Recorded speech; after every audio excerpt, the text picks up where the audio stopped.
Thomas and Friends, Book 16, Gordon the Big Engine.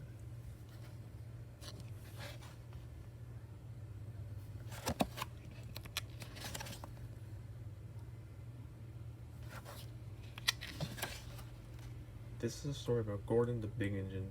He was a very proud engine who always thought he knew best. But then one day something happened to make him realize otherwise.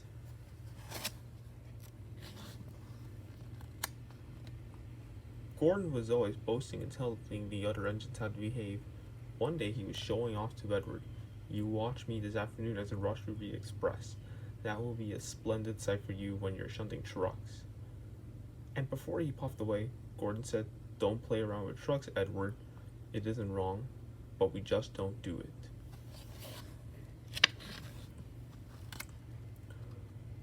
Edward ignored Gordon. It was fun playing with trucks. He came up quietly behind him and gave him a push. Then he stopped suddenly, and the silly trucks bumped into each other. "Ooh," they cried. "Whatever is happening?" Edward played until there were no more trucks to move. Then he stopped to rest.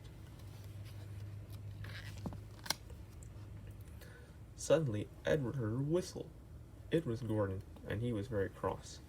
Instead of pulling nice shiny coaches, he was pulling lots of dirty coal trucks. "A goods train," he grumbled. "The shame of it." Gordon went slowly past, with the trucks clattering behind him. Edward laughed and went to find some more trucks.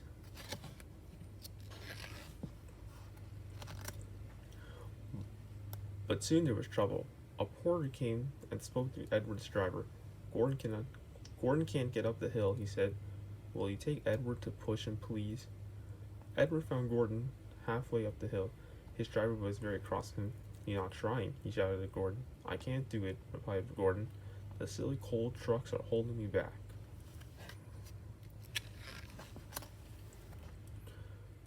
Edward came up behind Gordon's brake van, ready to push.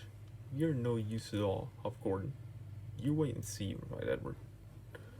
The guard blew his whistle, and Gordon tried to pull for it, and Edward pushed him as hard as he could. "I can't do it. I can't do it. I can't do it," puffed Gordon. "I will do it. I will do it. I will do it," puffed Edward. Edward pushed and puffed with all of his strength, and before long, Gordon was at the top of the hill. "I've done it," he said proudly, forgetting all about Edward pushing behind. And Gordon ran on to the next station without stopping to say thank you. But the Fat Controller didn't forget to thank Edward. The next day, he was given a beautiful coat of blue paint with red stripes.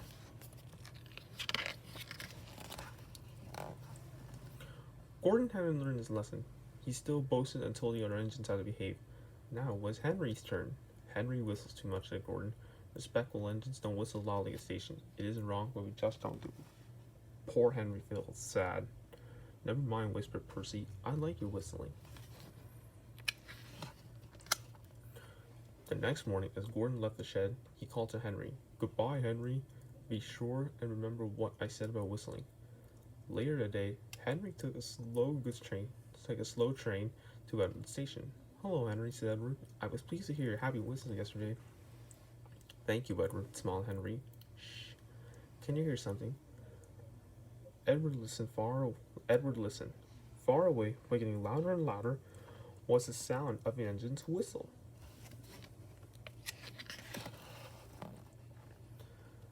"It sounds like Gordon," said Edward, "but Gordon never whistles like that." But it was Gordon. He came rushing down the hill at a tremendous speed. Gordon's valve wouldn't close, and he was whistling fit to burst. He screamed to the station and disappeared. "Well," said Edward, looking at Henry, "it isn't wrong, but we just don't do it," chuckled Henry, and Edward laughed.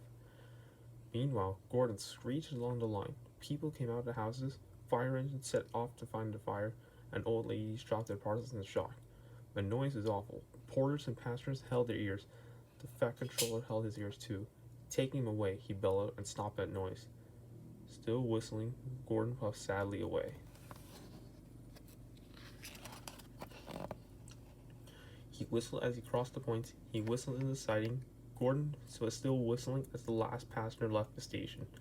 Then two fitters climbed up and knocked Gordon's whistle valve in place, and at last there was silence. Gordon slunk into the shed. He was glad it was empty.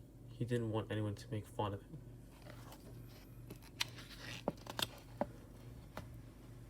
Later that evening, the other engines came back. "It isn't wrong," murmured Edward, "but we just don't do it." And all the engines laughed apart from Gordon. From then on, Gordon was a much quieter, humbler engine, well, for a few days anyway.